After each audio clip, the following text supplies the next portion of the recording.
दोस्तों, विपक्ष अडानी मुद्दे को लेकर जेपीसी की मांग कर रहा है। लेकिन ये जेपीसी क्या है? क्या जेपीसी ऐसा कौन सा हुआ है जिसको लेकर विपक्ष सदन में हंगामा करता रहता है और सरकार कहती है कार्यवाही स्थगित की जाती है? आखिर जेपीसी ऐसी कौन सी तोप है जो हो जाने के बाद हमारे राजा साहब खतरे में आ सकते हैं? तो दोस्तों, विपक्ष अडानी मामले में संलिप्त संसदीय समिति बनाने की तो मांग कर रहा है, जिसे ज्वाइंट पार्लियामेंट कमेटी कहते हैं, यानी जेसीपी। वैसे जेपीसी विदेश से तो लानी नहीं है जो ये नहीं कर सकते। विपक्ष बस 30 से 32 सांसदों की टीम बनाने की ही तो बात कर रहा है।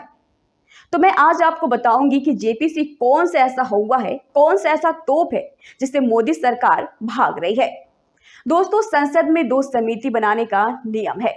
किसी भी तरह की जांच हो, 2 ही समितियां काम करती है। पहली है स्थायी समिति और दूसरी है अस्थायी समिति। तो दोस्तों, आज मैं दोनों के बारे में आपको बताऊंगी। स्थायी समिति पूरे समय काम करती है और सरकार के काम पर नजर बनाए रखती है, लेकिन अस्थायी समिति किसी विशेष मुद्दे पर ही बनाई जाती है, जैसे जेपीसी। दोस्तों, जेपीसी ऐसे ही नहीं बन जाती। सरकार जेपीसी प्रस्ताव लाती है, वो सदन में पास होता है, तब जेपीसी बनती है। विपक्ष जेपीसी बना नहीं सकते क्योंकि उनके पास तो सदन में संख्या ही नहीं है। क्योंकि अगर संख्या होती तो वो सरकार ही बना लेते। जेपीसी कौन सी बड़ी बात है। दोस्तों, जेपीसी में लोकसभा और राज्यसभा दोनों के सदस्य होते हैं, लेकिन लोकसभा के सदस्य ज्यादा होते हैं। जैसे 30 लोगों की टीम है, उनमें 20 लोग लोकसभा के होंगे और 10 लोग राज्यसभा के। इसमें भी सत्ता पक्ष के ज्यादा सदस्य होंगे। जेपीसी का अध्यक्ष भी सत्ताधारी दल का ही होता है।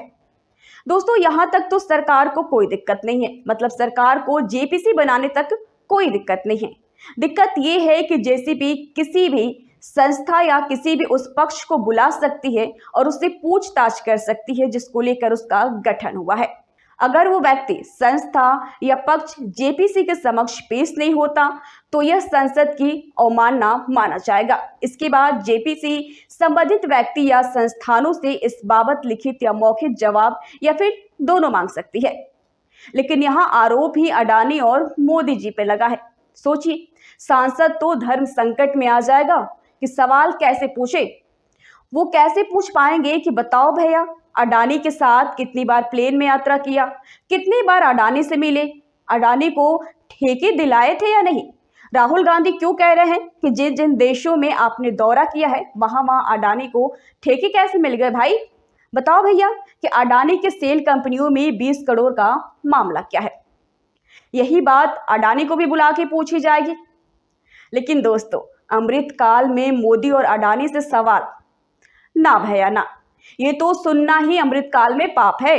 मोदी और अडानी से सांसद सवाल पूछेंगे, वो भी इस अमृतकाल में, इतना बड़ा पाप। विपक्ष तो जेपीसी बना नहीं पाएगा, इसलिए जब जब विपक्ष जेपीसी की मांग करता है तब तब सांसद कल तक के लिए सांसद स्थगित कर देते हैं। दोस्तों, सरकार तो जेपीसी की मांग तो मानेगी नहीं, चाहे संसद अगले 20 वर्ष तक और न चले। दोस्तों, ऐसा नहीं है कि पहले जेपीसी ना बनी हो। अब तक देश के 70 साल के संसद इतिहास में 8 बार जेपीसी का संगठन हुआ है। तो चलिए जानते हैं।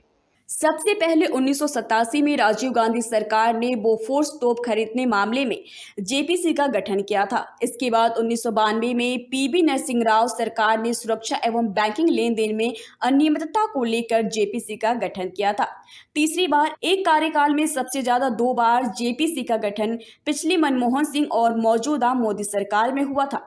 2003 में वाजपेयी सरकार ने भी जेपीसी का गठन किया था। 2001 में 2G स्पेक्ट्रम घोटाला और 2013 में वीवीआईपी चापर घोटाला के बाद 2015 में भूमि अधिग्रहण पुनर्वास बिल और 2016 में एनआरसी मामले में भी जेपीसी का गठन किया गया था। दोस्तों, हमारे प्रधानमंत्री नरेंद्र मोदी जो प्रधानमंत्री बनने के बाद पहला इंटरव्यू किसी पत्रकार को ना देकर अक्षय कुमार को दिया हो, जो कभी सवालों की वजह से प्रेस कॉन्फ्रेंस ना किया हो, वो जेपीसी के सवालों का जवाब देंगे क्या? दोस्तों, आपका विपक्ष के जेपीसी के मांग को लेकर क्या कहना है, हमें कमेंट सेक्शन में जरूर बताएं।